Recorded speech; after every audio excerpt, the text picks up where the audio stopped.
জ্যৈষ্ঠের খরতাপে পুড়ছে সারা দেশ। ঢাকা সহ দেশের ৩৪টি জেলা তাপপ্রবাহের কবলে। গতকাল দেশের সর্বোচ্চ তাপমাত্রা ছিল ৩৭.৫ ডিগ্রি সেলসিয়াস।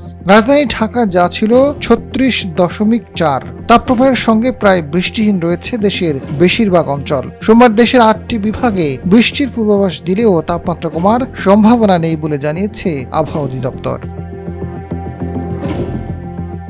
আবহাওয়ার পূর্বাভাসে বলা হয়েছে, চট্টগ্রাম, সিলেট বিভাগের কিছু কিছু জায়গায় এবং ময়মনসিংহ, ঢাকা, খুলনা ও বরিশাল বিভাগের ২-১ জায়গায় অস্থায়ীভাবে দমকা অথবা ঝোড়ো হাওয়া ও বিদ্যুৎ চমকানো সহ হালকা থেকে মাঝারি ধরনের বৃষ্টি অথবা বজ্রবৃষ্টি হতে পারে। সেই সঙ্গে চট্টগ্রাম বিভাগের কোথাও কোথাও মাঝারি ধরনের ভারী বর্ষণ হতে পারে। এছাড়া দেশের অন্যান্য অঞ্চলে অস্থায়ীভাবে আংশিক মেঘলা আকাশ সহ আবহাওয়া প্রধানত শুষ্ক থাকতে পারে। তবে সারা দেশে দিন ও রাতের তাপমাত্রা প্রায় অপরিবর্তিত থাকতে পারে।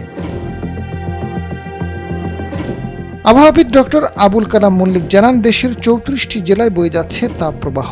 এর প্রভাবে আজ গরম থাকবে, তবে তাপপ্রবাহের পরিধি কমে আসতে পারে। দেশের বিভিন্ন এলাকায় বিচ্ছিন্নভাবে বৃষ্টি হচ্ছে। ৩ জুন থেকে বৃষ্টির পরিমাণ বাড়তে পারে। এ সপ্তাহে টেকনাফ উপকূলে মৌসুমী বায়ু অগ্রসর হতে পারে, তখন বৃষ্টির প্রবাহ আরও বাড়বে। সোমবার সকাল ৬টায় রাজধানী ঢাকায় তাপমাত্রা ছিল ২৮.৬ ডিগ্রি সেলসিয়াস। আজাদ ফারুক, সময়ের আলো।